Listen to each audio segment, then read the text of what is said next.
皆さんこんにちは。センチジャパニーズチャンネルへようこそ. ඉතින් යාළුවනේ ඔන්න සාදරයෙන් පිළිගන්නවා මගේ N4 grammar series එකේ දෙවන වීඩියෝ එකට. හරි. එතකොට මම පටන් ගත්තා JPT Nat N4 exam එකට දාලා මින්නෝ නිකම්ක දෙවනි පොතේ grammar lessons ටික video series එකක් විදිහට මම ගේන්න පටන් ගත්තා. ඒක පළවෙනි වීඩියෝ එක. ඒ කියන්නේ පළවෙනි පාඩම අංක 26 කියන පාඩම මම ඔයාලට වීඩියෝ එකකින් දෙනවා. මම හිතනවා ඔයාලා මේ වීඩියෝ එක බලන්න නැති කියලා. බැලුවේ නැත්නම් මේ වීඩියෝ එකේ comment section එකේ මම දාලා තියෙනවා ඒකේ link එක. ඒක ගිහිල්ලා බලන්න. හරි. එතකොට අපි පාඩම් ටික පිළිවෙලට තමයි වීඩියෝ එක බැගින් යන්නේ. එතකොට අද තියෙනවා ඔන්න දෙවනි වීඩියෝ එක. දෙවනි වීඩියෝ එකෙන් කරන්නේ ඊළඟ පාඩම. ඒ කියන්නේ 27 වෙනි පාඩම. හරිද? එතකොට මේ 27 වෙනි පාඩම යටතේ අපිට සාකච්ඡා කරන්න තියෙනවා grammar point 3ක්. එතකොට මේ පාඩම යටතේ අපිට සාකච්ඡා කරන්න තියෙනවා grammar points කීපයක්ම. හරිද? ඒ තමයි කනෝකෙයි සහ කොතෝගා දෙකිරු. එතකොට මේ දෙකම යන්නේ එකම grammar point එකක් විදිහට තමයි මම මේ කියලා දෙන්නේ. එතකොට ඒක නම් මම ඊළඟට කියලා දෙන්නම් වැඩිදුරට. දැන් අපි බලමු මොනවද ඉගෙන ගන්න තියෙන්නේ කියලා. ඉස්සෙල්ලා මේවා කනෝකෙයි සහ කොතෝගා දෙකිරු. ඊළඟට තියෙනවා shika. ඊළඟට තියෙනවා තදෝෂි ජිදෝෂි. මේ ටිකෙන් මෙන්න මේ තදෝෂි ජිදෝෂි කියන්නේ සකර්මක සහ අකර්මක ක්‍රියා. හරිද? මේකත් ඔයාලට මේ 27 පාඩම යටතේ පැහැදිලි කරලා තියෙනවා. ඒ ගැන මම ඊළඟට ගේන වීඩියෝ එකේ වෙනම ඔයාලට කියලා දෙන්න. අද දවසේ මම මේ කනෝකේ සහ මේ කොතෝගා දෙකිරු කියන එකයි මෙන්න මේ shika කියන එකයි. ඔන්න grammar points ටික මම ඔයාලට කියලා දෙන්න බලාපොරොත්තු වෙනවා. හරි. එතකොට මේ පාඩමේ ඉස්සෙල්ලම ඔන්න අපිට තියෙනවා කනෝකේ සහ කොතෝගා දෙකිරු කියලා grammar point දෙකක්. එතකොට මේ කනෝකේ සහ කොතෝගා දෙකිරු කියන grammar point දෙකම මම දැන් සාකච්ඡා කරනවා. හරි. අපි මෙන්න මෙහෙම පටන් ගමු. අපි ජපන් භාෂාවෙන් යම් කිසි දෙයක් කරන්න පුළුවන් කියලා කියන්නේ කොහොමද? ඒ කියන්නේ ක්‍රියාපදයක් යොදාගෙන ඒ ක්‍රියාව කරන්න පුළුවන්. උදාහරණයක් විදිහට මට හයියෙන් දුවන්න පුළුවන්. මට පිහිනන්න පුළුවන්. මට ජපන් භාෂාවෙන් කතා කරන්න පුළුවන්. එහෙම නැත්නම් ඒකෙම නැති අනාර්ථය ගත්තොත් මට ඉංග්‍රීසි භාෂාවෙන් කතා කරන්න බෑ. මට හයියෙන් දුවන්න බෑ. මට පිහිනන්න බෑ. ඔය විදිහට යම්කිසි ක්‍රියාවක් කරන්න පුළුවන්. එහෙම නැත්නම් යම්කිසි ක්‍රියාවක් කරන්න බෑ. ඒ කියන්නේ මේ පුළුවන් කියන එකේම නෙගටිව් එක. හරිද? යම්කිසි ක්‍රියාවක් කරන්න පුළුවන්. එහෙම නැත්නම් යම්කිසි ක්‍රියාවක් කරන්න බෑ. ඔන්න ඔය අදහස ජපන් භාෂාවේ අපිට ක්‍රම දෙකකට දෙන්න පුළුවන්. හරිද? ක්‍රම දෙකකට. අංක 1 තමයි කොතෝගා දෙකිරු කියන එක. මම ඉස්සෙල්ලා ඔයාලට ඒක කියලා දෙන්නම්. කොතෝගා දෙකිරු. කොතෝගා දෙකිරු. හරිද? එතකොට කොතෝගා දෙකිරු කියන්නේ යම්කිසි ක්‍රියාවක් කරන්න පුළුවන් කියන එක. මේකම නෙගටිව් එක. ඒ කියන්නේ යම්කිසි ක්‍රියාවක් කරන්න බැහැ කිව්වොත් අපි එතෙන්දී කොතෝගා දෙකිරු වෙනුවට දෙකිමසෙන් කියනවා. හරිද? දෙකිමසෙන්. එහෙම නැත්නම් පොඩ්ඩක් ස්පෝකන් පැත්තට ගියොත් දෙකිනයි කියලාත් යොදා ගන්නවා. හරි. ඔය විදිහට කොතෝගා දෙකිරු කියන්නේ යම්කිසි ක්‍රියාවක් කරන්න පුළුවන්. කොතෝගා දෙකිමසෙන් කියන්නේ යම්කිසි ක්‍රියාවක් කරන්න බෑ. කියන්නේ පුළුවන් කියන එකේම නෙගටිව් එක. හරි. අපි ඉස්සෙල්ලා බලමු ඕක කොහොමද සිද්ධ වෙන්නේ කියලා. මම දැන්ට මේක මකනවා. right.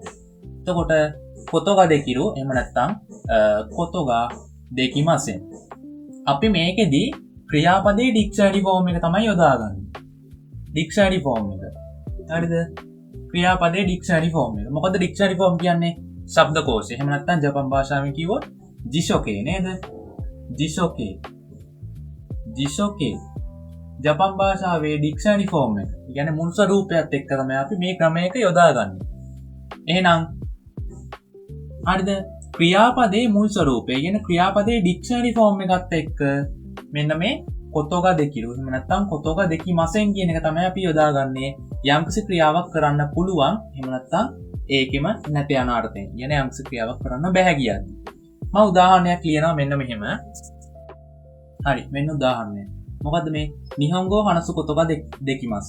මේ වාක්‍යය මම කියන්නේ ජපන් භාෂාව කතා කරන්න පුළුවන් කියලා තමයි මම මේ වාක්‍යය ලියලා තියෙන්නේ. අපි බලමු කොහොමද මේක හැදුනේ කියලා. ඔන්න මේ ග්‍රැමරයකට අනුව.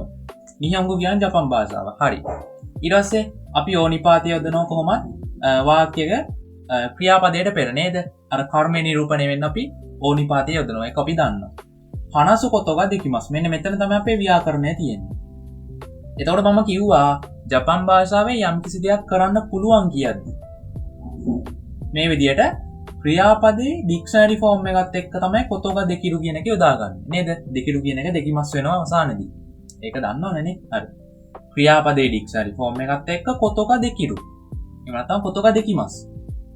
එතකොට දැන් ජපන් භාෂාවෙන් කතා කරන්න පුළුවන් කියලා කියන්නේ.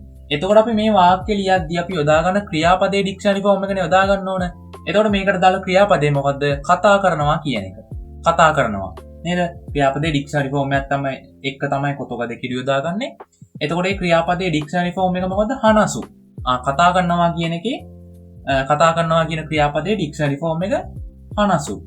නේද? හනසු. ඊට පස්සේ ඒකත් එක්ක මේ විදිහට කොතෝගා දෙකිරු කියන එක මම දෙකිමස් කියන මෙතන යොදාගත්තා. අන්න දැක්කද?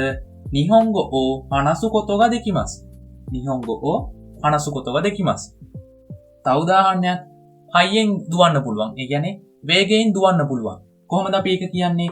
අපිට ඒක කියන්න පුළුවන් වේගයෙන් දුවනවා කියලා අපි කියන්නේ නේ. එතකොට එතෙන් හයකු නේද? ඒක ඔයාලා දන්නවා. අපි ඊ විශේෂණයක් ක්‍රියාපදයක් සමග එකතු කරද්දී අවසානයේ තියෙන ඊ අකුර කපලා කූ අකුරක් දානවා. එතකොට 6යි කියන්නේ වේගවත් කියන එක.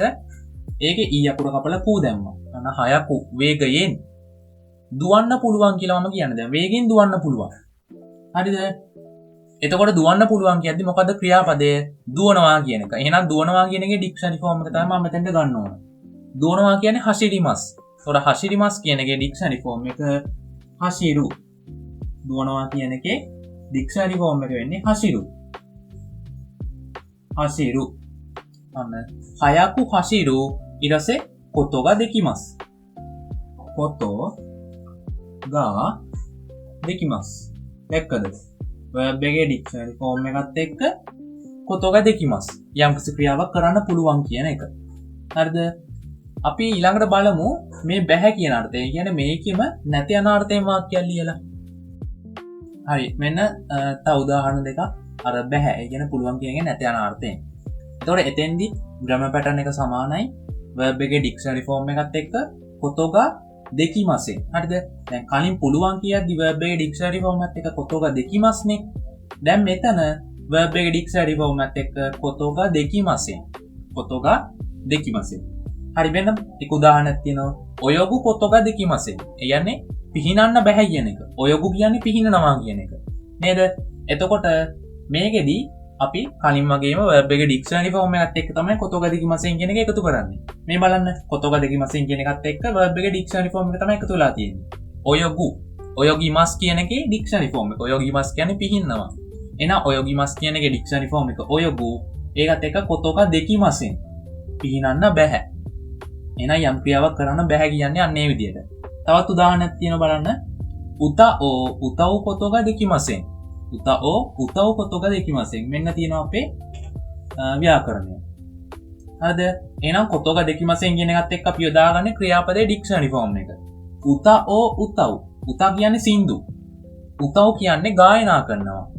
හරිද? එතකොට ගායනා කරනවා කියන ක්‍රියාපදය උතයිමස්. හැබැයි අපි මෙතෙන්දී යොදා ගන්න ඕන ක්‍රියාපදවල මොකද්ද? ඩික්ෂනරි ෆෝම් එක නේද?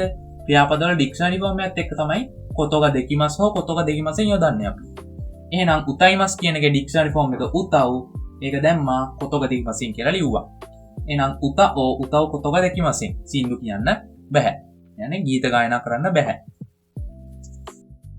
එහෙනම් ඔන්න ඔය විදිහට අපිට ජපන් භාෂාවේ යම්කිසි ක්‍රියාවක් කරන්න පුළුවන්. එහෙම නැත්නම් යම්කිසි ක්‍රියාවක් කරන්න බෑ කියලා අපිට ප්‍රකාශ කරන්න පුළුවන්. මම හිතනවා ඔයාලට ඒක තේරෙන්නේ නැති කියලා verb එකේ ඩික්ෂනරි ෆෝම් එකත් එක්ක කොතෝගා දෙකිමස් සහ verb එකේ ඩික්ෂනරි ෆෝම් එකත් එක්ක කොතෝගා දෙකිමස්ෙන් කියන එක යොදා ගන්න විදිය. හරි. දැන් මම කියවනේ මේ ජපන් භාෂාවේ ක්‍රියාවක් කරන්න පුළුවන් සහ බෑ කියලා ප්‍රකාශ කරන්න ක්‍රම දෙකක් තියෙනවා. පළවෙනි ක්‍රමය තමයි ඔය දැන් අපි ඉගෙන ගත්තේ. verb එකේ ඩික්ෂනරි ෆෝම් එකත් එක්ක කොතෝගා දෙකිමස් හෝ කොතෝගා දෙකිමස්ෙන්. ඊළඟට අපි යමු දෙවෙනි එකට. හරිද? හරි. ඔන්න දෙවෙනි එක තමයි කනෝකෙයි. ඒ කියන්නේ ability form.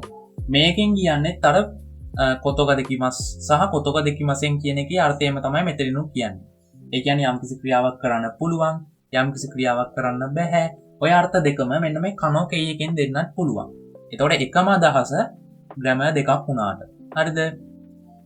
එතකොට මේකේ වෙනස තමයි දැන් අර කොතෝක දෙකිමස් සහ කොතෝක දෙකිමසෙන් කියලා දාද්දි අපිට මේ ටිකක් දිගට ලියන්න තියෙනවනේ නේද? ඒ කියන්නේ ක්‍රියාපදයේ ඩික්ෂනරි ෆෝම් එක තියෙනවා, කොතෝ තියෙනවා, ගානිපාතය තියෙනවා, ඊට පස්සේ දෙකිමස්සෝ දෙකිමසෙන් තියෙනවා. මෙතෙන්දී එච්චර දිගට ලියන්න නෑ. මෙතෙන්දී අපි යොදා ගන්න ක්‍රියාපදයම කනෝකේ වලට හරවලා කෙලින්ම ලියන්න තියෙනවා. හරිද? ඔන්න ඕක තමයි වෙනස උතන. නැත්තම් අර්ථයනුත් සමානයි. හරිද? එතකොට කාට හරි ජපන් භාෂාවේ යම්කිසි ක්‍රියාවක් කරන්න පුළුවන් හෝ බැහැ කියලා කියන්න ඕන වෙද්දී කැමතිනම් අර පළවෙනි ක්‍රමයට ලියන්න පුළුවන්. එහෙම නැත්නම් මේ දෙවෙනි ක්‍රමයට ලියන්න පුළුවන්. මේක ටිකක් මුලදී අමාරුයි කියලා දැනෙන්න පුළුවන් කනෝකේ පුරුදු වෙනකම්. හැබැයි ඔයාලා හොඳට ක්‍රියාපද එක්ක ප්‍රැක්ටිස් කරාම ඔයාලට මේ කනෝකේ එකත් ලේසි වෙනවා. හරි. අපි ගොඩක් ග්‍රැමර් වලදී දැන් එක එක මේ ක්‍රියාපද ස්වරූප නේද? ඒ කියන්නේ නයි ෆෝම් වෙන්න පුළුවන්, තේ ෆෝම් වෙන්න පුළුවන්, තා ෆෝම් වෙන්න පුළුවන් නේද? එතනින් ඊට පස්සේ අපිට තියෙනවා මෙයිඩයි කියලා තියෙනවා. ඊට පස්සේ දැන් මේ කියන කනෝකේ තියෙනවා. ඊට පස්සේ ජෝකෙන් කේ කියලා තියෙනවා. ඔය වගේ ක්‍රියාපද විවිධ ස්වරූප තියෙනවා ජපන් භාෂාවේ නේද? මම වෙන්නේ පයි නම් ටික ඔක්කොම කිව්වට දැන් ඔක්කොම කරන්නේ නැහැ. හරි මම ඒ ඔක්කොම කිව්වේ දැන් අපි ඔය මේ ක්‍රියාපද වර්ග හදද්දි ක්‍රියාපද වල ස්වරූප හදද්දි ක්‍රියාපද කාණ්ඩ තුනකට බෙදාගෙන නේද ඔය කරන්නේ. පළවෙනි කාණ්ඩේ මේ විදිහට, දෙවෙනි කාණ්ඩේ මේ විදිහට, තුන්වෙනි කාණ්ඩේ මේ විදිහට කියලා නේද මම කියලා දෙන්නේ. අන්න එහෙම. දැන් මේ කනෝකේ එකේදී පළවෙනි කාණ්ඩේ ක්‍රියාපද කනෝකේ හදන වෙනම විදියක් තියෙනවා. දෙවෙනි කාණ්ඩෙට වෙනම විදියක් තියෙනවා. තුන්වෙනි කාණ්ඩෙට වෙනම විදියක් තියෙනවා. හරිද? එහෙනම් අපි ඉස්සෙල්ලා බලමු පළවෙනි කාණ්ඩයේ ක්‍රියාපද කොහොමද මේ කනෝකේ වලට හරවන්නේ කියලා. මේක ප්‍රැක්ටිස් කරාම ලේසි, අමාරු නෑ. ඔන්න මම ලියලා තියෙනවා බලන්න මොකද්ද මේ තියෙන්නේ. මෙන්න මේ අකුරු පෙළිය කියවගෙන යන්න. මේ ඉස්සෙල්ලාම තියෙන්නේ ඌචුරු මුනුබු කුගුසු. අයි කියවන්න ඌචුරු මුනුබු කුගුසු. පොඩක් හුරු වගේ නැද්ද? සමහර අයට හුරු වගේ ඇති. මේ අකුරු 9. මොනවද මේ අකුරු 9? ක්‍රියාපදයේ ඩික්ෂනරි ෆෝම් එක ගත්තොත් පළවෙනි කාණ්ඩයේ ක්‍රියාපද හැම එකක්ම අවසන් වෙන්නේ ඔන්න ඔය අකුරු 9. ඌචුරු මුනුබු කුගුසු. හරිද? ක්‍රියාපද වල ඩික්ෂනරි ෆෝම් එක ගත්තොත් පළවෙනි කාණ්ඩයේ ක්‍රියාපද වල ඩික්ෂනරි ෆෝම් ගත්තම ඔන්න ඔය ඌචුරු මුනුබු කුගුසු කියන අකුරු වලින් තමයි පළවෙනි කාණ්ඩයේ ක්‍රියාපද අවසන් වෙන්නේ. හරිද? එතකොට මෙන්න මේ පළවෙනි කාණ්ඩයේ ක්‍රියාපද වල අපි කනෝකේ හදාගද්දි සිද්ධ කරන්නේ දැන් අපි දන්නවා මෙන්න මේ අකුරු වලින් පළවෙනි කාණ්ඩයේ ක්‍රියාපද අවසන් වෙන්නේ නේද? ඌචුරු මුනුබු කුගුසු.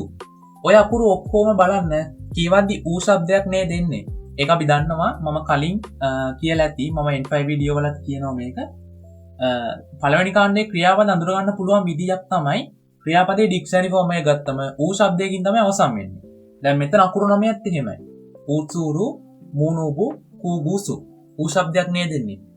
එතකොට මේ පළවෙනි කාණ්ඩයේ ක්‍රියාපද අවසන් වන අකුරු. අපි මේව කනෝකේ හරවද්දි කරන්නේ මෙන්න මේ ඌ શબ્දය ඒ શબ્දයක් කරනවා. හරිද? මොකද්ද? ඌ શબ્දය ඒ શબ્දයක් බවට පත් කරනවා. කොහොමද ඒක කරන්නේ? ඒක කරන්නේ දැන් පළවෙනි කාණ්ඩයේ ක්‍රියාපද අවසන් වෙන්නේ මෙන්න මේ අකුරු වලින් කිව්වනේ. ඩික්ෂනරි ෆෝම් ගත්තම නේද? එතකොට මෙන්න මේ අකුරු තමයි ඌ શબ્දයෙන් අවසන් වෙන්නේ.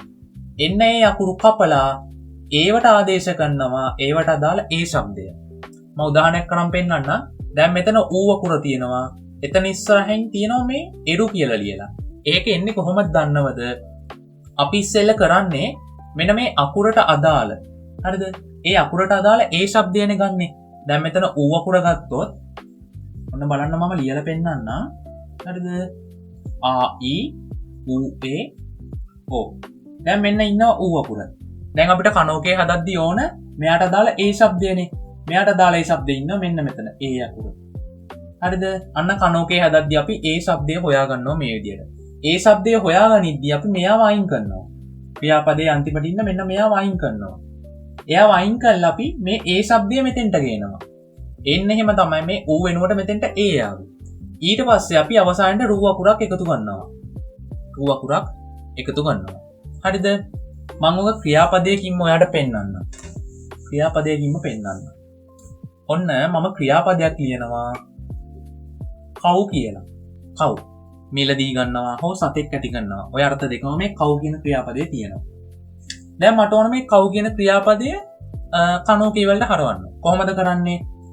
ඔන්න මම කිව්වා පළවෙනි කාණ්ඩයේ ක්‍රියාපදයක්නේ. දැන් මේක කනෝකේ කරන්න මේ අවසාන අකුරේ ඒ શબ્දය ගන්න ඕන. එතකොට මෙයාට අදාළ ඒ શબ્දය කවුද? ඒ අකුර නේද? ආ ඊ ඌ ඒ ඕ. මේ ආ ඊ ඌ එතන ඌ ඒ ඕ. ඔය අකුරු වේලියෙන් දැන් අපි මේ ඌ શબ્දය අයින් කරනවා. එයා අයින් කළා එයාට දාලා ඒ શબ્දය තමයි ගේන්නේ. මෙන්න ඉන්න මේ શબ્දය. එහෙනම් මම මෙතන ඌ අකුර කපලා මෙයාව කපලා දානවා. මට මෙයා වැඩක්. ඊට පස්සේ මම මෙතෙන්ට ගන්නවා ඒ શબ્දය. ඒ શબ્දය අරගෙන තව රූ අකුරකුත් එකතු කරනවා.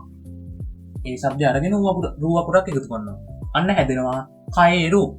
අන්න කව් කියන එකේ කනෝකේ එක හැදෙනවා කයරු. හරිද? කව් කියන එකේ කනෝකේ එක හැදෙනවා කයරු. ඉන් පස්සේ අපිට දැන් කයරු කියන එක බලන්න. කයරු කියන එක කියවද්දි අපිට තේරෙනවා එරු શબ્දයකින් අවසන් වෙන්නේ. එතකොට එරු શબ્දයකින් අවසන් වෙනවා නම් ඒක දෙවනි කාණ්ඩයේ ක්‍රියාපදයක් නේද? ක්‍රියාපදවල දෙවනි කාණ්ඩයේ ක්‍රියාපද හඳුනා ගන්න පුළුවන් ලක්ෂණයක් තමයි ගොඩක් වෙලාවට එරු શબ્දයකින් අවසන් වෙනවා. හරිද? එතකොට දැන් බලන්න පළවෙනි කාණ්ඩයේ ක්‍රියාපදයක් කනෝකේ කරාට පස්සේ දෙවනි කාණ්ඩයේ ක්‍රියාපදයක් බවට පත් වුණා. දැක්කද? එතකොට මේක මස් ෆෝම් හරවන්න ඕන නම් අපි මොකද්ද කරන්නේ? එතකොට දෙවනි කාණ්ඩයේ ක්‍රියාපදයක් විදියටම මස් ෆෝම් හරවනවා. රූ අකුර කැපුවා මෙතනින් මස් කියලා දැම්මා. හරිද? රූ කැපුවා මස් කියලා දැම්මා. කයේ මස්. අන්න කව් කියන එකේ කනෝකේ එක හැදුනා කයේ මස් කියලා. කව් කියන එකේ කනෝකේ එක කයේ මස්. දැන් තේරුණාද? එහෙනම් පළවෙනි කාණ්ඩයේ ක්‍රියාපදවල කනෝකේ හදන්න හරි ලේසි. අවසාන අකුර දිහා බැලුවා. ඒ අකුරට අදාළ නේ අවසාන අකුර තියෙනවනේ මේ ඩික්ෂනරි ෆෝම් එකේ. ඒ අවසාන අකුරට අදාළ ඒ શબ્දය ගේන්න ඕන. ඌ අකුර නම් ඒ අකුර එනවා. හරිද? ඒ શબ્දය ගෙනාවත් එක්කම ඔය අවසානට හිටපු එක්කිනාව කපලා දානවා. කලින් හිටපු එක්කිනාව කපලා දානවා. අපිට එයා වැඩක් නැහැ. එහෙනම් මෙතෙන්දී ඌ වෙනුවට ඒ ගේනවා. ඊට පස්සේ රූ අකුරක් එකතු කරනවා. ඒක හලන්න බෑ. රූ අකුර අනිවාර්යෙන් එකතු වෙනවා පළවෙනි කාණ්ඩේ හැම එකටම. හොඳද? එහෙනම් මතක තියාගන්න. දැන් ඔලුවට දාගන්න. පළවෙනි කාණ්ඩයේ ක්‍රියාපද එක කනෝකේ හදන්නේ කොහොමද? ක්‍රියාපදයේ ඩික්ෂනරි ෆෝම් එක ගත්තා. අවසාන අකුර අයින් කරා. ඒ අයින් කරන අකුර එහෙම නැත්නම් ඒ අවසාන අකුරට අදාළ ඒ શબ્දයත් එක්ක රූ අකුරක් ගෙනාවා. එතකොට ඌ නම් එරු කියලා එන්නේ අන්න ඒ විදිහට. ඊට පස්සේ හිතන්න සූ අකුරෙන් ඉවර වෙන ක්‍රියාපදයක් තියෙනවා කියලා මෙන්න මේක. මම ලියන උදාහරණයක්. හරි. ඔන්න තව උදාහරණයක්. සූ අකුරෙන් අවසන් වෙන පළවෙනි කාණ්ඩයේ ක්‍රියාපදයක් මම ගත්තා තත්සු. තත්සු ගැන හිත ගන්නවා කියන එක. එහෙනම් මේක කනෝකේ කරන්න නම් මම මොකද්ද කරන්න ඕන? මුලින්ම ක්‍රියාපදයේ ඩික්ෂනරි ෆෝම් එක ගත්තා තත්සු කියලා. ඊට පස්සේ අවසාන අකුර ගත්තා. එයාට දාලා ඒ શબ્දේ බලන්න ඕන. දැන් සූ අකුරට දාලා ඒ શબ્දේ ගමු. තා, චී, සු, තේ, තෝ. අන්න සූ අකුරට දාලා ඒ શબ્දේ තියෙනවා තේ අකුරේ නේද? එහෙනම් මෙයාට දාලා ඒ શબ્දේ තමයි තේ. එහෙනම් මම යනවා එයා ගාවට. එයා ගාවට ගිහිල්ලා මම එයාව මෙතෙන්ට කැඳන් එද්දි මේ සූ අකුර කපලා දානවා. නේද? ඒ શબ્දය මෙතෙන්ට ගෙනෙද්දි මේ සූ අකුර කියන්නේ ඌ શબ્දේ නකුර කපලා දානවා. එහෙනම් තා තේ කියලා ආව තේ අකුර නේද? මොකද සූ අකුරට දාලා ඒ શબ્දේ තමයි තේ. ඊට පස්සේ මේ විදිහට රූ අකුරක් එකතු කරනවා. රූ. තතේ රූ. ඒකත් දෙවනි කාණ්ඩයේ ක්‍රියාපදයක් වුණා දැක්කද? ඊට පස්සේ අපිට ඒක තතේ මස් කියලා කැමති නම් මස් ෆෝම් එකට හරවන්නත් පුළුවන්. දැන් තේරෙනවා කොහොමද පළවෙනි කාණ්ඩයේ ක්‍රියාපදවල කනෝකේ හදන්නේ කියලා. ආයිත් මතක් කරගන්න පළවෙනි කාණ්ඩයේ ක්‍රියාපදවල කනෝකේ හදන්නේ ක්‍රියාපදයේ ඩික්ෂනරි ෆෝම් ගත්තා. අවසාන අකුර දිහා බැලුවා. ඌ શબ્දයකින් තමයි අවසන් වෙන්නේ. ඒ අකුරට අදාළනේ. ඒ ඌ શબ્දයට අදාළ අකුර තියෙනවනේ. එයාට අදාළ ඒ શબ્දය ගේනවා. ඒ શબ્දය ගෙනෙද්දී අර ඌ શબ્දයට අදාළ අකුර අයින් කරනවා. ඊට පස්සේ රූ අකුරක් එකතු කරනවා. හරිද? එන්නේ විදිහට තමයි ඌ අකුරෙන් අවසන් වුණොත් ඒරු කියලා එනවා. සූ අකුරෙන් අවසන් වුණොත් තෙරු කියලා එනවා. ඊට පස්සේ රූ අකුරෙන් අවසන් වුණොත් රෙරු කියලා එනවා. මොකද මේ ඔක්කොගෙම ඒවට අදාළ ඒ શબ્දේනේ ඉන්නේ මේනේ. ඊට පස්සේ මූ අකුරෙන් නම් මෙරු. නූ අකුරෙන් නම් නෙරු. බූ අකුරෙන් නම් බෙරු. කූ අකුරෙන් නම් කෙරු. ගූ අකුරෙන් නම් ගෙරු. සූ අකුරෙන් නම් සෙරු. හරිද? දැන් කව් කියන එක කයරු වෙනවා. තත්සු කියන එක තතෙරු වෙනවා. හසිරු කියන එක කොහොමද එන්නේ? අපි ඒකත් හදමු. හසිරු. මම උදාහරණ 3ක්ම ලියලා පෙන්නන්නම්. මේ බලන්න හසිරු කියන එක මම ගන්නම්කෝ. එතකොට උදාහරණ 3ක්ම කරා. නැත්නම් දෙකක් කරන් පොඩ්ඩක් මේ කම්ප්ලීට් නෑ. අපි මම ඒකේ ඔන්න තුන්වෙනි එකත් මම කියලා දෙන්නම්. රූ අකුරෙන් අවසන් වුණොත් කොහොමද සිද්ධ වෙන්නේ? ඒත් ඌ ශබ්දයනේ. රූ අකුරෙන් අවසන් වුණා. එතෙන්දි මම මොකද කරන්නේ? මෙයාට දාලා ඒ ශබ්දය ගේනවා. රූ අකුර දාලා ඒ ශබ්දය මොකද්ද? මතක් කරා. රා රී රූ රේ රෝ. රේ අකුර තමයි මෙයාට දාලා ඒ ශබ්දය. එතකොට මම ඒ ශබ්දේ නම් මෙතෙන්ට ගේනවා. එයා ගෙනෙද්දී මේ රූ අකුර කැපිලා යනවා. එහෙනම් හසිරේ ඊට පස්සේ රූ අකුරක් එකතු වුණාම ආයි හසිරේරු. එතකොට හසිරේ මස් කියලා මස් ෆෝම් හැදෙන්න පුළුවන්. එතකොට දුවන්න පුළුවන්. නේද? මේ පුළුවන් කියන එකනේ අපි කියන්නේ. හරි. ඊට පස්සේ ඔන්න ඔය විදිහට තමයි පළවෙනි කාණ්ඩයේ ක්‍රියාපදවල අපි කනෝකේ හදන්නේ. දැන් ඔය පුළුවන් කියන එකනේ කොහොමද එතකොට බෑ කියලා හදන්නේ? ඒකත් හරිම ලේසි. බෑ කියලා හදන එකත් හරිම ලේසි. දැන් අපිට මේවා මස් ෆෝම් හදන්න පුළුවන්නේ. අපි දන්නවා මේවා මස් ෆෝම් හදන විදිය. පළවෙනි කාණ්ඩයේ ක්‍රියාපදයක මස් ෆෝම් හදන විදිය අපි දන්නවා කනෝකේ වුණාම. මොකද පළවෙනි කාණ්ඩයේ ක්‍රියාපද මම කිව්වා කනෝකේ වුණාට පස්සේ දෙවෙනි කාණ්ඩයේ ක්‍රියාපද වලටපත් වෙනවා. මේ හසිරු හසිරේරු. අන්න එරු શબ્දයකින් අවසන් වුණා. රූ අකුරකිනුත් ඉවර වුණා. අන්න දෙවෙනි කාණ්ඩයේ ක්‍රියාපදයක් බවටපත් වෙලා. මේ පළවෙනි කාණ්ඩයේ හැම ක්‍රියාපදයක්ම කනෝකේ කරාම දෙවෙනි කාණ්ඩයේ ක්‍රියාපද වලටපත් වෙනවා. එතකොට මේවා අපිට නෙගටිව් කරන්න ඕන නේ නැති අනාර්ථයෙන් කරන්න ඕන අපි සාමාන්‍යයෙන් දෙවෙනි කාණ්ඩයේ ක්‍රියාපද නෙගටිව් කරන විදිහට තමයි මෙතෙන්දිත් නෙගටිව් කරන්නේ. දැන් උදාහරණයක් විදිහට හිතන්න තබෙමස් කියන එක. තබෙමස් කියන එක තබෙරුනේ මේකේ මුල් ස්වරූපයනේ.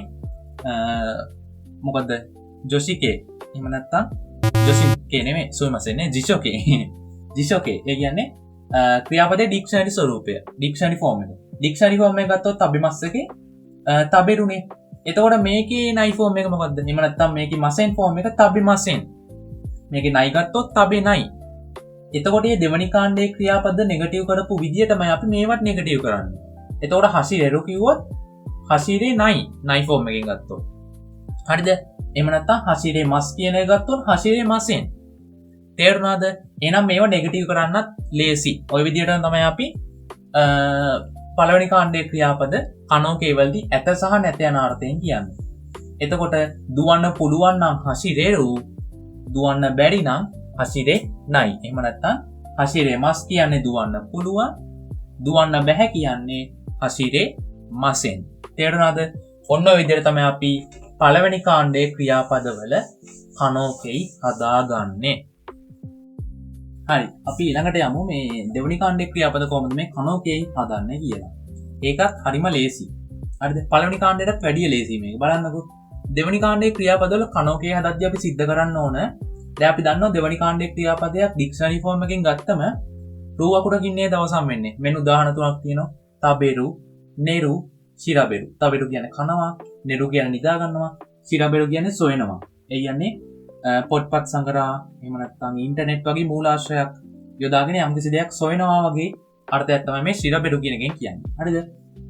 එතකොට දෙවනි කාණ්ඩයේ ක්‍රියාපද හැම එකම අවසන් වෙන්නේ රූ අකුරකින් ඉන්නේ ඒක අපි දන්නවා. එතකොට මේවා කනෝකේ කරද්දී සිද්ධ කරන්නේ මෙන්න මේ අවසානට තියෙන රූ අකුර කපනවා. ඩික්ෂනරි ෆෝම් එකෙන් දෙවනි කාණ්ඩයේ ක්‍රියාපද අරගෙන අවසානට තියෙන රූ අකුර කපනවා. රූ අකුර කපලා රරේරු කියලා එකතු කරනවා. මොකද රූ අකුර කැපුවා රරේරු කියලා එකතු කරා. එතකොට අපිට දෙවනි කාණ්ඩයේ ක්‍රියාපදවල කනෝකේ හදාගන්න පුළුවන්. දැන් බලන්න වෙන උදාහරණ තුන. තබෙරු කියන එකේ රූ අකුර කැපුවා රරේරු දැම්මා. කොහොමද? තබේ රරේරු කන්න පුළුවන්.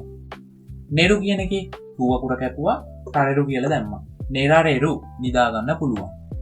සිරබෙරු කියන එකේ රූ අකුර කැපුවා රරේරු දැම්මා. සිරබේ රරේරු සොයන්න පුළුවන්. හරිද? ඔන්න ඔය විදිහට තමයි අපි දෙවනි කාණ්ඩයේ ක්‍රියාපදවල කනෝකේ හදන්නේ. ඉතින් මේකෙදි දැන් තබෙරාරේරු කියන එක තබෙරාරේ මස් කියලා මස් ෆෝම් හදන්න පුළුවන්. නෙරාරේරු කියන එක නෙරාරේ මස් කියලා මස් ෆෝම් හදන්න පුළුවන්. සිරබෙරාරේරු කියන එක සිරබෙරාරේ මස් කියලා මස් ෆෝම් හදන්න පුළුවන්. ඒ වගේම තමයි ඒකේ නැති අනාර්ථය. නේ? තබෙරාරේ මස් තබෙරාරේ මසෙන්. නෙරාරේ මස් නෙරාරේ මසෙන්.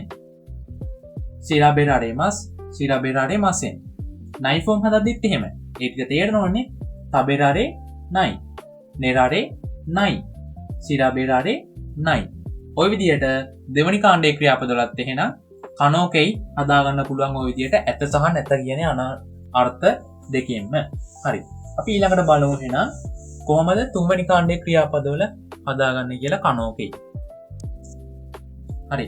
ඔන්න තුන්වෙනි කාණ්ඩය අපි බලමු එහෙනම් කොහොමද කනෝකේ හදන්නේ කියලා. අපි දන්න තුන්වෙනි කාණ්ඩෙදී ඉන්නේ සුදු සහ කුරු කියන දෙන්න විතරයිනේ. එතකොට මේ දෙන්නත් එක්ක තමයි වෙනත් වචන එකතු වෙලා තවත් ක්‍රියාපද හැදෙන්නේ. බෙන්කියෝ සුරු, මොත්තේ කුරු, කුරිගෙත්තු සුරු මේ විදිහට හැදෙන්නේ. හරි. එතකොට මේ දෙන්නගේ කනෝකේ දෙක අපිට පාඩම් කරගන්න සිද්ධ වෙනවා. මතක තියාගන්න සිද්ධ වෙනවා. අර ඔය වගේ ආවේනික රටාවක් නැහැ. සුරු කියන කෙනාගේ කනෝකේ එක. කියන ඇබිලිටි ෆෝම් එක වන්නේ දෙකිරු. එහෙනම් සුරු කියන කෙනාගේ කනෝකේ එක දෙකිරු. කුරු කියන කෙනාගේ කනෝකේ එක කොරරෙරු. එතකොට සුරු කියන්නේ දෙකිරු කරන්න පුළුවන්. ඊට පස්සේ කුරු කියන එකේ කොරරෙරු එන්න පුළුවන්. නේ? මොකද සුරු කියන්නේ කරනවා. එහෙනම් ඒකේ ඇබිලිටි ෆෝම් එක කරන්න පුළුවන් දෙකිරු. ඊට පස්සේ කුරු කියන්නේ එනවා. ඒකේ ඇබිලිටි ෆෝම් එක කොරරෙරු එන්න පුළුවන්. ওই විදිහම තමයි ඕකේ නැති අනාර්ථයන්. එතකොට දෙකිරු කියන එක මස් ෆෝම් හැදුවොත් දෙකිමස් වෙනවා. කරන්න පුළුවන් කියන එක. එහෙනම් ඒකේ නැති අනාර්ථය මොකද්ද? දෙකිමසෙන් නේද? එහෙම නැත්නම් ඒකේ නයි ෆෝම් ගත්තොත් දෙකිනයි. يعني කරන්න බෑ කියන එක. ඊට පස්සේ කොරාරෙරු එන්න පුළුවන් කියන එකේ මස් ෆෝම් ගත්තොත් කොරාරේ මස් එන්න පුළුවන්. ඒකේ නැති අනාර්ථය ගත්තොත් නෙගටිව් ගත්තොත් කොහමද? කොරාරේ මසෙන් එන්න බෑ. එහෙම නැත්නම් කොරාරේ නයි එන්න බෑ. ඔන්න විදිහට අපිට එහෙනම් තුන්වෙනි කාණ්ඩයේ ක්‍රියාපදවල ඇත සහ නැත කියන අර්ථ දෙකෙන්ම කනෝකේ හදාගන්න පුළුවන්. හරි. ඔන්න අපි දැන් ඉගෙන ගත්තා කාණ්ඩ තුනේම කොහොමද කනෝකේ හදාගන්නේ කියලා. පළවෙනි කාණ්ඩය නම් මොකද්ද කරන්න ඕන? ක්‍රියාපදයේ ඩික්ෂනරි ෆෝම් එක ගත්තා. අවසාන අකුර දිහා බැලුවා. අවසාන අකුර ඉවෙන්නේ ඌ ශබ්දයකින්. අපිට ඕන එයාගේ ඒ ශබ්දය. එයාගේ ඒ ශබ්දය ගෙනෙද්දි අර ඌ ශබ්දයට අදාළ අකුර අයින් වෙනවා. ඒ ශබ්දයට අදාළ අකුරත් එක්ක තව රූ අකුරකුත් එකතු වෙනවා. නේද? උදාහරණ මතක තියාගන්න පුළුවන් කව් කයරු. ඊට පස්සේ ඉකු ඉකෙරු. ඔයොගු ඔයොගෙරු. හනසු හනසෙරු. යොමු යොමෙරු. ඔය විදිහට අපිට පළවෙනි කාණ්ඩයේ ක්‍රියාපදවල කනෝකේ හදාගන්න පුළුවන්. හරිද? ඒක නැති අනාර්ථෙනුත් එහෙමයි. නේද? මස් ෆෝම් හැදුවා වගේම තමයි මසෙන් කියන එක ආදේශ කරන්න පුළුවන් අපිට. ඊළඟට දෙවෙනි කාණ්ඩය ගත්තොත් කොහොමද කනෝකේ හදන්නේ? දෙවෙනි කාණ්ඩයේ ක්‍රියාපදවල ඩික්ෂනරි ෆෝම් එක ගත්තම අපි දන්නවා රූ අකුරකින් තමයි අවසන් වෙන්නේ. ඒ අවසාන රූ අකුර කපලා රරෙරු කියලා එකතු කරනවා. එතකොට තබෙරු නම් කොහමද? තබෙරරෙරු. නෙරු නම් නෙරරෙරු. මිරු නම් මිරරෙරු. ඊට පස්සේ සිරබෙරු නම් සිරබෙරරෙරු. ඔය විදිහට තමයි දෙවෙනි කාණ්ඩයේ ක්‍රියාපදවල අපි කනෝකේ හදාගන්නේ. නැති අනාර්ථයත් එහෙමයි. මස් කියන එක මසෙන් කියලා ලියනවා. හරිද? නයි ෆෝම් හදන්නත් පුළුවන් මම කියලා දුන්නා. ඊට පස්සේ තුන්වෙනි කාණ්ඩේ සුරු සහ කුරු කියන දෙන්න විතරයි ඉන්නේ. එතකොට සුරු කියන කෙනාගේ කනෝකේ එක වන්නේ දෙකිරු, කුරු කියන කෙනාගේ කනෝකේ එක වන්නේ කොරරෙරු. එතකොට දෙකිරු කියන එක මස් ෆෝම් එකෙන් ගත්තොත් දෙකිමස්, කොරරෙරු කියන එක කොරරේ මස්. ඒක නැති අනාර්ථයත් එහෙමයි. දෙකිමසෙන් එහෙම නැත්නම් දෙකිනයි. ඊට පස්සේ කොරරේ මස් කියන එකේ කොරරේ මසෙන් එහෙම නැත්නම් කොරරේ නයි. එතකොට බෙන්කියෝ සුරු කිව්වොත් ඒකේ කනෝකේ එක ඇති අනාර්ථයෙන් බෙන්කියෝ දෙකිරු. ඒ කියන්නේ බෙන්කියෝ දෙකිමස්. නේද? ඊට පස්සේ මොත්තේ කුරු කියන එක ගත්තොත් මොත්තේ කොරරෙරු. ඒ කියන්නේ මොත්තේ කොරරේ මස්. නැති අනාර්ථයත් ඒ විදිහට හදාගන්න පුළුවන් අපිට. හරි. මේ ව්‍යාකරණයට දාල වැදගත් කාරණාවක් තමයි දැන් මම කියන්නේ හොඳට අහගන්න. අපි ජපන් භාෂාවේ වාක්‍යයක් ලියද්දී ක්‍රියාපදයට පෙර නේද? ඒ කියන්නේ ජපන් භාෂා වාක්‍යයේ ක්‍රියාපදයක් කර්මයක් අතර අපි ඕනිපාතය යොදනව නේද? අපි ඕනිපාතය යොදනවා ක්‍රියාපදයට පෙර ජපන් භාෂා වාක්‍යයක කර්මය නිරූපණය වෙන විදිහට. හරිද? එතකොට අපි කනෝකේ ෆෝම් එකනේ. ඒ කියන්නේ ඇබිලිටි ෆෝම් එක යොදාගෙන ජපන් භාෂාවෙන් වාක්‍යයක් ලියද්දී ඔන්න ඔය ඕනිපාතය යොදන තැනට ඕනිපාතය වෙනුවට අපි යොදනවා ගානිපාතය. මොකද්ද නිපාතය? ගානිපාතය. ගා පාටිකල් එක තමයි අපි ඕනිපාතය වෙනුවට කනෝකේ වාක්‍ය වලදී ලියන්නේ. මෙන්න උදාහරණයක් තියෙනවා. නිහොන්ගෝ ගා හනසෙමස්. ජපන් භාෂාව කතා කරන්න පුළුවන් කියන එක මේ කියන්නේ. හරිද? ඒ කියන්නේ නිහොන්ගෝ ඕ හනසු කොතෝ ගා දෙකිමස් කියන එකම තමයි මෙතනින් කියන්නේ. අර අපි කලින් ඉගෙන ගත්තු එක. දැන් එතනයි මෙතනයි පටලවා ගන්න එපා නිපාත වෙනස් කියලා. දැන් එතෙන්දී අපිට නිහොන්ගෝ ඕ හනසු කොතෝ ගා දෙකිමස් කියලා දැම්මා. එතන හරි. ඒතකොට නිහොන්ගෝ වලින් පස්සේ ඕ තමයි එතන දැම්මේ. මොකද හනසු කොතෝ ගා දෙකිමස් කියලා එතන කියන නිසා. හැබැයි මෙතන එහෙම බෑ. මෙතන අවසාන ක්‍රියාපදය කනෝකේ කරලා තියෙන නිසා එයත් එක්ක අනිවාර්යෙන් යොදන්න ඕන ගානිපාතයමයි. එහෙනම් ක්‍රියාපදේ කනෝකේ නම් එයා එක්ක එන්නේ ගානිපාතය කියලා හොඳට මතක තියාගන්න. දැන් මෙතන නිහොන්ගෝ ගා හනසෙමස්. කොහොමද හනසෙමස් කියන එක හැදුනේ?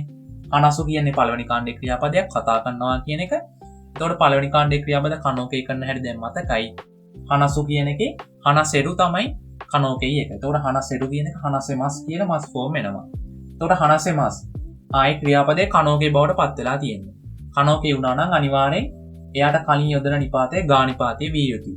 ඒක නිසා තමයි මෙතන නිහොන්ගු ගා හනසෙමස් කියලා යොදලා තියෙන්නේ. නිහොන්ගු ගා හනසෙමස්. බොකුවා නිහොන්ගු ගා හනසෙමස්. මට ජපන් භාෂාව කතා කරන්න පුළුවන්. බොකුවා ෆුරන්සුගෝ ගා හනසෙමස්. මට ප්‍රංශ භාෂාව කතා කරන්න පුළුවන්. ඔය විදිහට අපි කනෝකේ වාක්‍යයක් ලියද්දී කනෝකේ ක්‍රියාපදයට එක්ක අනිවාර්යෙන් යොදන්න ඕන ගා නිපාතය. ඕ නිපාතය නෙමෙයි. ඒක හොඳට මතක තියාගන්න. ඔන්න කනෝකේ ග්‍රැමර් ෆෝම් එකේ තවත් වැදගත් පොයින්ට් එකක් තමයි දැන් මම කියන්න යන්නේ. මෙතනින් පස්සේ අපිට කනෝකේ ග්‍රැමර් එක ඉවර කරලා ශිකා කියන ග්‍රැමර් එකට යන්න පුළුවන්. ඊට කලින් මෙන්න මේ කාරණාවත් අහගන්න මේකත් ගොඩක් වැදගත්. අපිට මේ කනෝකේ ෆෝම් එක හැම ක්‍රියාපදයක් එක්කම යොදා ගන්න බෑ. එතකොට සමහර ක්‍රියාපද තියෙනවා ඒවා අපිට කනෝකේ බවට පත් කරන්න බෑ. හරිද? ඒ ක්‍රියාපද ටික තමයි දැන් මම මෙතන ලියලා තියෙන්නේ. බලන්න පළවෙනි එක තියෙනවා කිකොයිරු. කිකොයිරු කියන්නේ ඇහෙනවා. දෙවෙනි එක තියෙනවා මියෙරු. මියෙරු කියන්නේ පේනවා. තුන්වෙනි එක තියෙනවා දෙකිරු. මේ දෙකිරු කියන්නේ අර සුරු කියන එකේ කනෝකේ එක නෙමෙයි. මෙතන දෙකිරු කියන්නේ හදනවා. එහෙම නැත්නම් ගොඩ නගනවා කියන එක. අර බිල්ඩින් එකක් ගොඩ නගනවා අන්න ඒ වගේ දෙකිරු. එතකොට ඒකත් කනෝකේ කරන්න බෑ. ඊට පස්සේ අරු කියන්නේ අරිමස් කියන එක. තියෙනවා කියන. ඊට පස්සේ ඉරු කියන්නේ ඉමස් ඉන්නවා. කකරු කියන්නේ ගත වෙනවා එහෙම නැත්නම් වැය වෙනවා.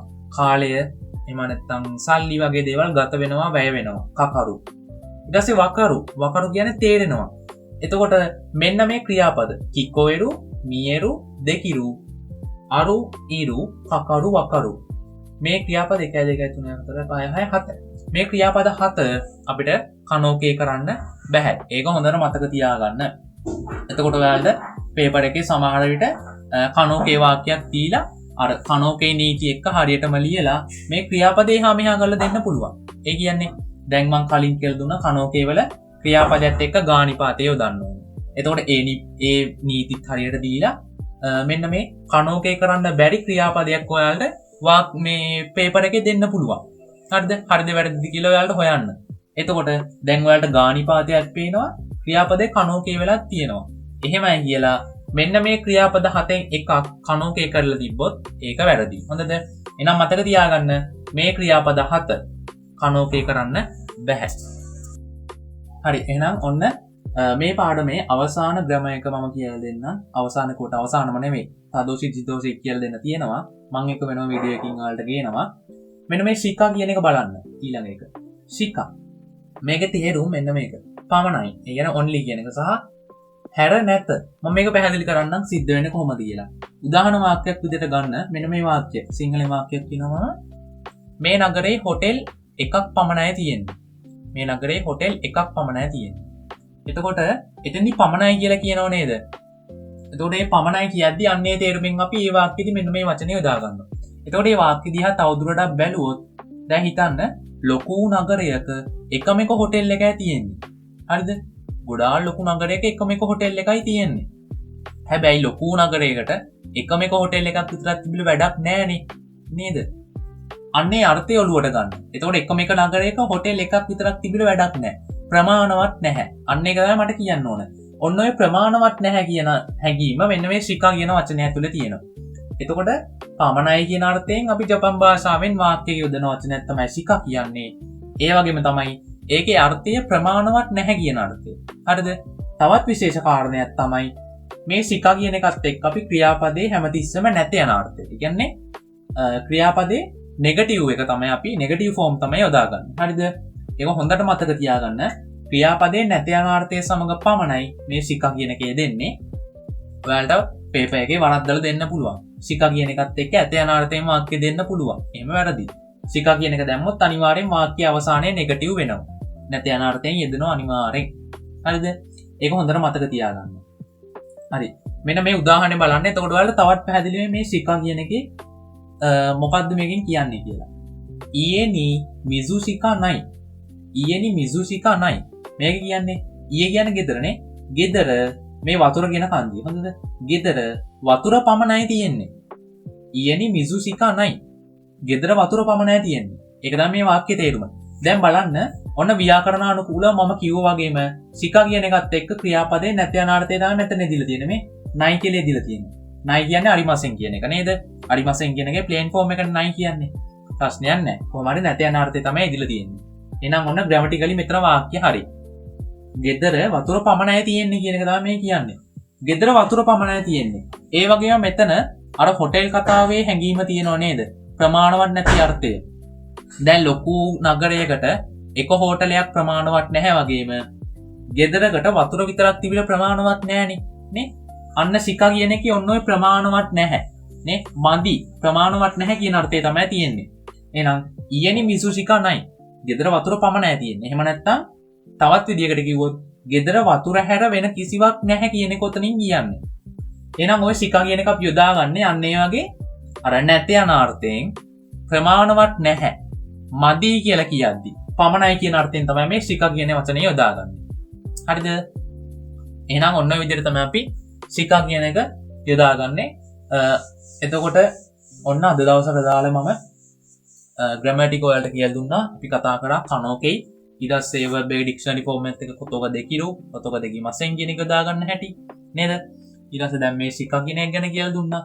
එතකොට ඔයාලට මේ ගැන ප්‍රශ්නයක් තියෙනවා නම් හරිද මේ කියලා දීපු මොකක් හරි තැනක අපැහැදිලි තැනක් තියෙනවා නම් මට කමෙන්ට් කරලා අහන්න පුළුවන් මම රිප්ලයි කරන්නම් ඒ වගේම තමයි වීඩියෝ එකේ ඒ කියන්නේ ඔයාලට තියෙන අදහස් වීඩියෝ එක ගැන තියෙන අදහස් ඊට පස්සේ මොනවා හරි අඩුපාඩු තියෙනවා නම් යෝජනා තියෙනවා නම් ඔයාලට ඒවත් කමෙන්ට් කරන්න පුළුවන් මේ පාඩමට යටතේ අර තවත් තියෙනවා මේ තදෝෂි දිදෝෂි කියලා කොටසක් හරිද එතන තියෙන සකර්මක සහ අකර්මක ක්‍රියා. ඒ කියන්නේ කවුරු හරි කෙනෙක් හෝ පිරිසක් විසින් කරන ක්‍රියාපද සහ ඉබේ සිදුවන ක්‍රියා. ඒක තමයි ඔය තදෝෂි දිදෝෂි කියන්නේ. හරිද? එතකොට මේ ක්‍රියාපද බහුල යොදා ගන්න ක්‍රියාපද ලිස්ට් එකක් පිටි. හරිද? ක්‍රියාපද මම ඔයාලට ඊළඟ වීඩියෝ එකේ ගේන්න බලාපොරොත්තු වෙනවා. එතකොට මේ ක්‍රියාපද ගැන මම ඔයාලට ඒකෙදි කියලා දෙන්නම්. එතකොට මේ පාඩම යටතේ ඔන්න ඔය කනෝකෙයි කොතොක දෙකිරු දෙකි වශයෙන් සහ සිකා කියන එක ගැන අපි කතා කරා. එහෙනම් මගේ channel එක subscribe කරලා නැත්නම් subscribe කරන්න bell icon එක click කරලා තියාගන්න. එතකොට ඔයාලට videos miss නොවි බලන්න පුළුවන්. ඒ වගේම තමයි like එකක් දාන්න, comment කරන්න. ඔයාලගේ අදහස් comment කරන්න අනිවාර්යෙන්.